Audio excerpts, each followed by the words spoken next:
നിങ്ങളുടെ favourite shows ഇനി ഒരിക്കലും മിസ്സാവില്ല. ഇപ്പോൾ C5-ലൂടെ കാണും നിങ്ങളുടെ ഫേവറേറ്റ് ഷോ തികച്ചും സൗജന്യമായി. ഒരു പ്രത്യേക കാലാവസ്ഥയുള്ള സ്ഥലമാണ് ഈ പഞ്ചകൈലാസം.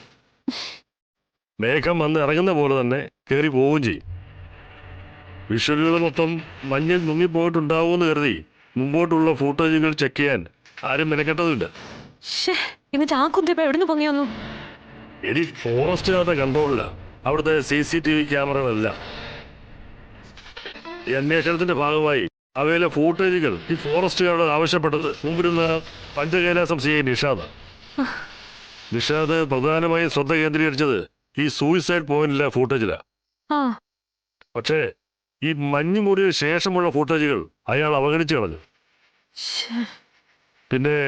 പിന്നീട് അങ്ങോട്ടൊന്നും ഉണ്ടാകാനുള്ള സാധ്യതയില്ല എന്നുള്ള കാര്യം അയാൾ തന്നെ ഉറപ്പിച്ചു. ഇനി ആദ്യത്തെ ഫൂട്ടേജിൽ കാര്യമായി ഒന്നുമില്ല എന്ന് മനസ്സിലാക്കിയിട്ടാ സൂയിസൈഡ് പോയിന്റ് താഴെയുള്ള ക്യാമറയിലെ ഫൂട്ടേജ് ആവശ്യപ്പെടാൻ മെനക്കെട്ടത് തന്നെ. അപ്പോഴേക്കും അന്വേഷണം ശ്രീരഞ്ജനിയുടെ കൈകളിലെത്തി. ചിറ്റപ്പ, രാമായണം മുഴുവൻ വായിക്കാതെ ഇപ്പൊ ഈ ഫുട്ടേജ് എവിടുന്ന് പൊങ്ങി വന്നു പറ. എടി, മുഴുവൻ കേട്ടാലേ നിനക്കത് മനസ്സിലാവൂ.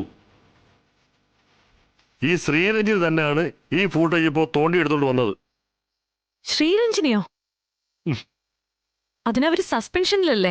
എടി, സസ്പെൻഷനിലാണെങ്കിലും ഈ പോലീസിലും എക്സൈസിലും ഒക്കെ ഈ ജോലി ചെയ്യുന്നവർ തമ്മിൽ വല്ലാത്തൊരു കോണ്ടാക്ട് ഉണ്ട്. അങ്ങോട്ടും ഇങ്ങോട്ടും ഒക്കെ എന്തെങ്കിലുമൊക്കെ സഹായങ്ങൾ ചെയ്തു കൊടുക്കണമെങ്കിൽ അവർ ചെയ്തു കൊടുക്കുകയും ചെയ്യും.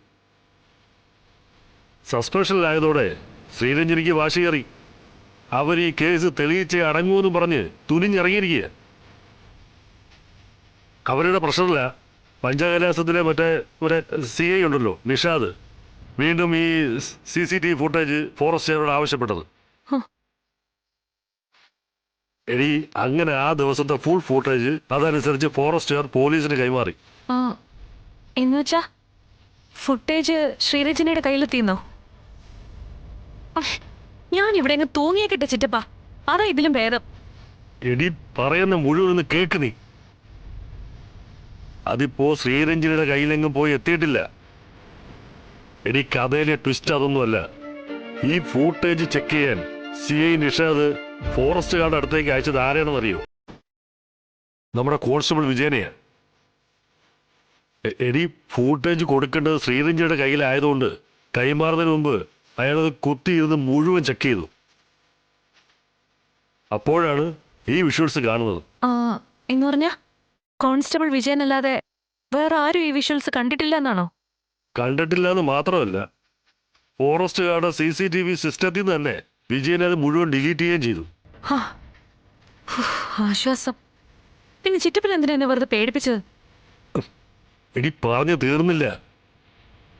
വിജയന്റെ കയ്യിലെ പെൻഡ്രൈവിലോട്ട് അയാളത് കോപ്പി ചെയ്തിട്ടുണ്ട്. അതെന്തിനാ കോപ്പി ചെയ്യാൻ പോയത്? ഞാനല്ല കോപ്പി ചെയ്തത്, ആ വിജയനാണ്. എന്നാ അയാളുടെ കയ്യിൽ നിന്ന് വാങ്ങിച്ച് നശിപ്പിച്ചാളാ?